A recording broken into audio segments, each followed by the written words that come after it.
Welcome to 20 Minutes with Mike, brought to you by Legal Ease, the ultimate guide on how to survive a law practice.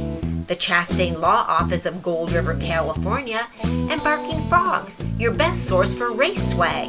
Go bigger and louder. Now here's your host, Mike Chastain. And welcome to 20 Minutes with Mike. We're really excited to have you here today. I think we've got a great show. We're going to be talking about habits, all things about habits. So let's get started. You don't decide your future. You decide your habits, and your habits decide your future. So says Dr. Mark Murdock. You know, back in the day when I was doing a lot of adventure racing, people would often ask me, Mike, how do you train for a 10-day race where you have to paddle and bike and run and trek and cut through jungles and all of that? And the answer that I always gave, which was true, is it's consistency. To do something every day. I would try to be very intentional about my training. I would, plan out the days that I would go run. I would plan out the days that I would go bike. I would plan out the days that I would take the boat out and go paddle. I would plan on the days that I would do strength training. And there was actually a lot of strength training that was really important to do. And I would plan out the days that I would rest, because part of training, especially when you're training hard, is having and incorporating enough rest. But the idea was that it was consistency. It wasn't that I was doing these big mega workouts every single day. As a matter of fact, my average workout was probably somewhere between an hour and 2 hours a day, 6 days a week, which, that's a significant workout, but that's not beyond the pale for sure. And it was only occasionally that I would do, a really long workout. Like I might do an all-night workout, or I might go and do a 6-hour workout.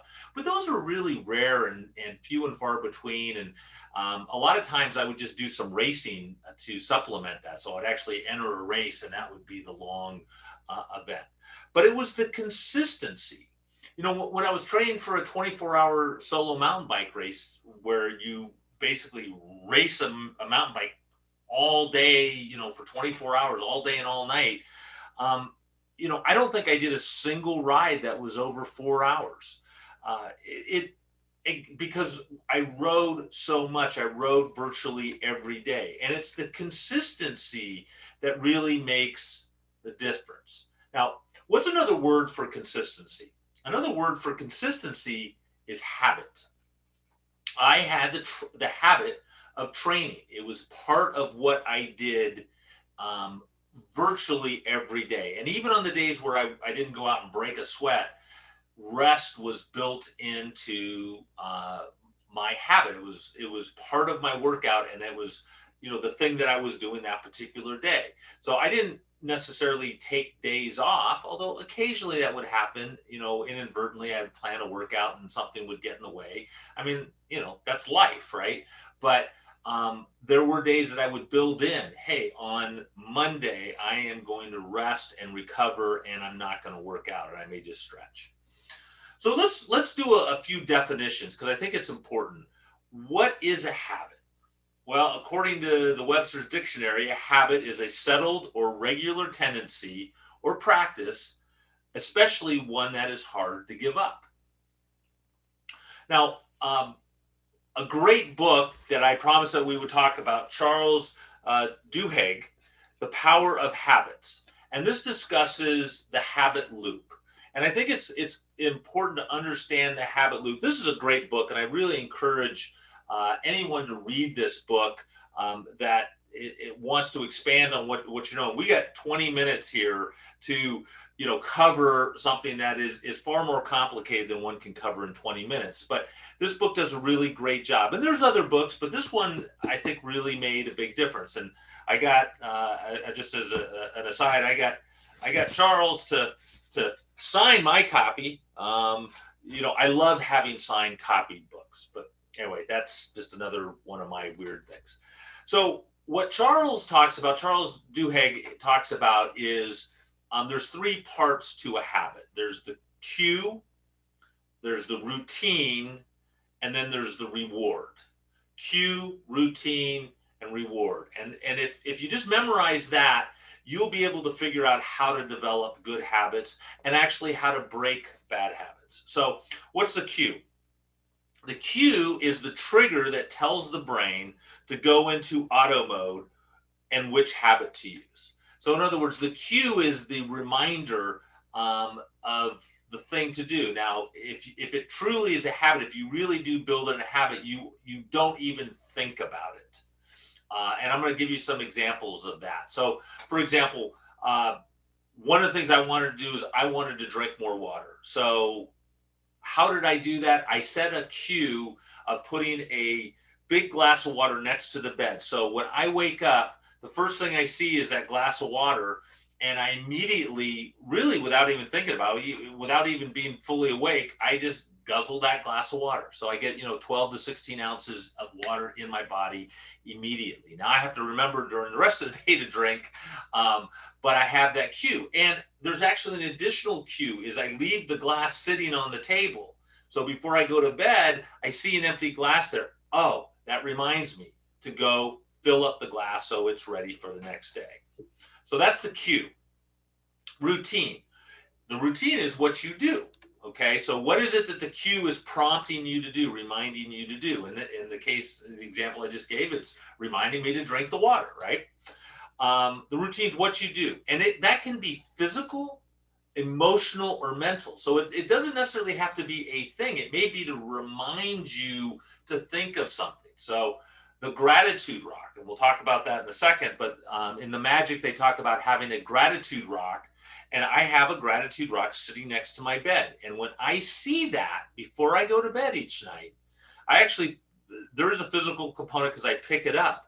But what I'm really doing is I am just thinking about all the things that I'm grateful for that day.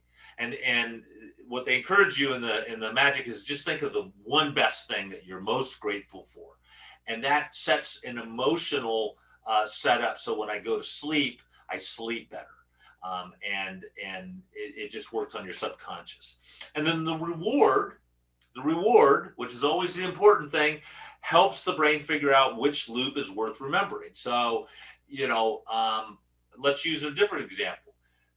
You put your hand on the hot stove, you burn yourself. Okay.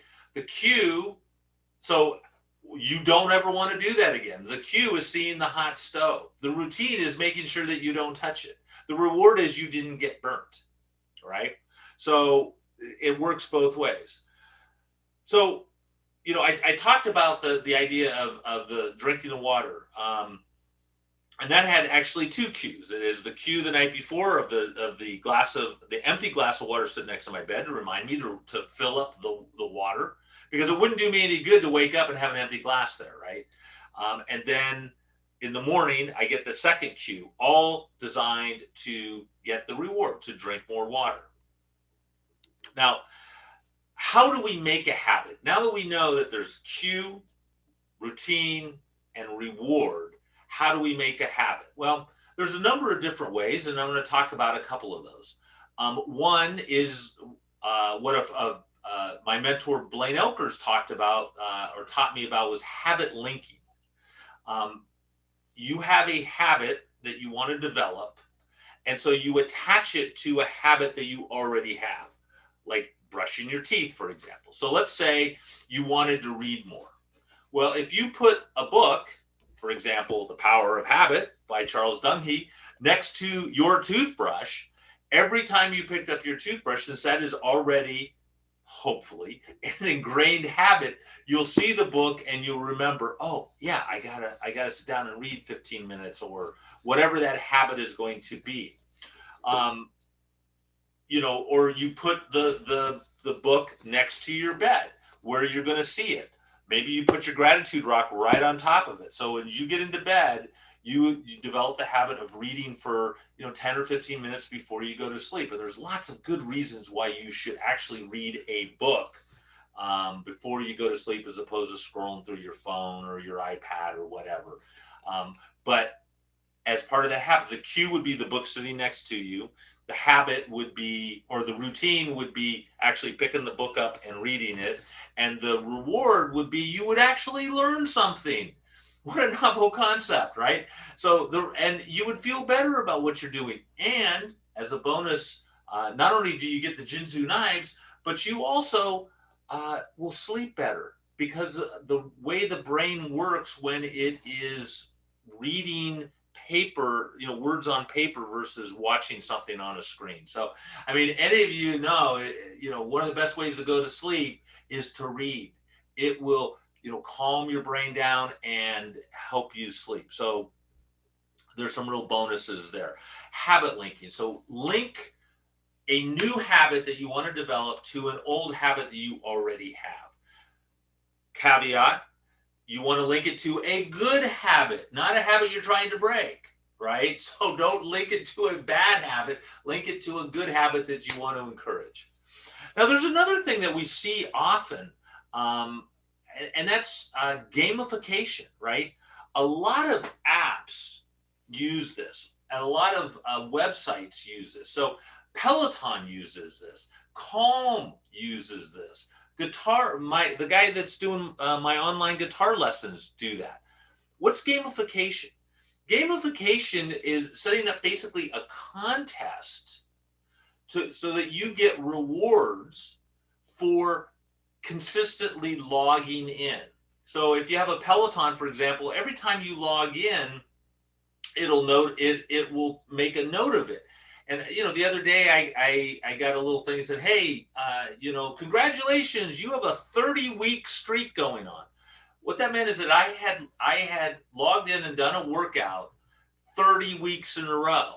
Now, some weeks there was only one workout, but, again, it drew me in. It gives rewards. There's challenges. How many days in this month are you going to work out? How many miles are you going to pedal this workout this month? How many days are you going to do meditation or yoga? And it gives you a little award. Calm, which is the meditation app, does exactly the same thing. It tells you what your streak is. How many days in a row have you meditated? And we all get a little bump for that. It's almost like a like on Facebook, or someone giving you an attaboy. It's a reward in and of itself. So gamification does that too. I know I'm the kind of person that might actually get on the bike at a time where I didn't really feel like it, simply because I wanted to keep the streak going.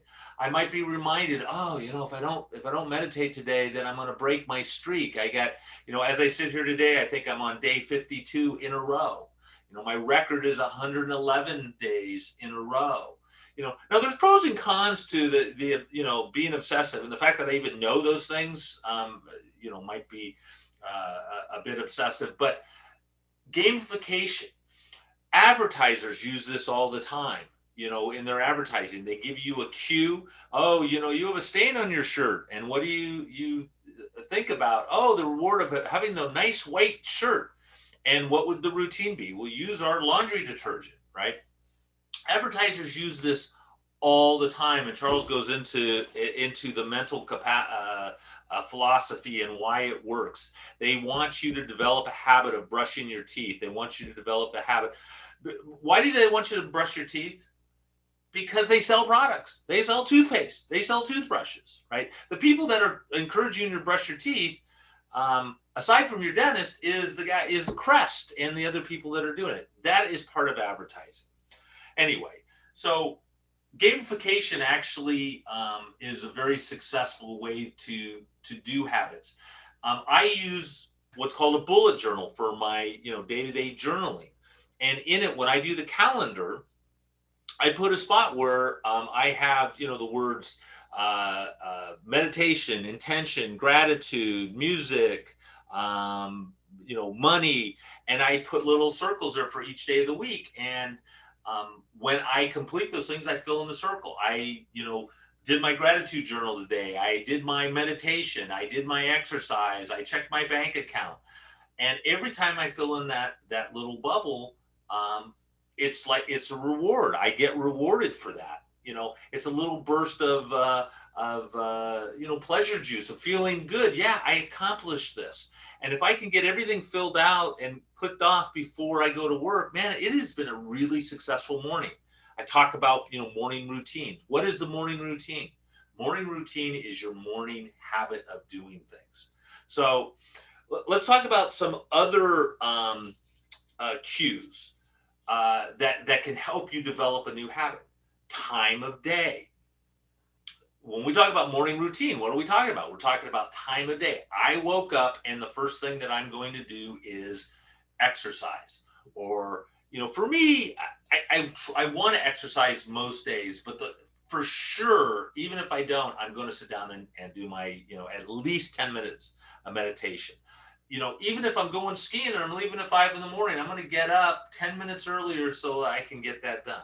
Time of day can be a great cue.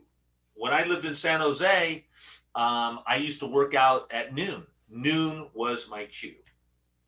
Now, a couple things I want to point out. Habits start with willpower, okay? Habits don't immediately happen just because you set the cue. Once you've set the cue, you've got to actually do the routine in order to get the reward. All right. And that takes the willpower to get on, to get on the Peloton bike and do the workout in order to get the reward does take willpower. But the good news is that over time, it will take less and less willpower. Now, your reward, you'll find is often your better performance, your cue. So let's say you're, let me give you another one that I think is important in the context of work life. Today's Saturday. I'm taping this on a Saturday. Today I had a special appointment made for a prospective client to come in. I, as you'll notice, am wearing a tie. Now, my cue for the workplace is I put on a tie. Why? Because that's my uniform. I'm a lawyer. I wear a tie. What is that? Why am I wearing a tie? Because I want the reward, and the reward is better performance. What I've discovered over 35 years of practicing is when I wear my uniform, I actually focus more. It improves my focus because I've got my uniform on. It's like game day. When you put your uniform on, you're going to perform better. So the cue is I put my tie on. It helps me focus better, presumably doing better work, and I have a better performance. So that's another way of cue. If you want employees or yourself to do a better job at work, don't do casual Fridays. I don't believe in casual Fridays. I think every day that you show up that you're working, you should have your uniform on. That will improve your performance. And that's the reward that you want. You want a better performance. You want to be more profitable. You want to do a better job. You want to provide a better outcome for your clients.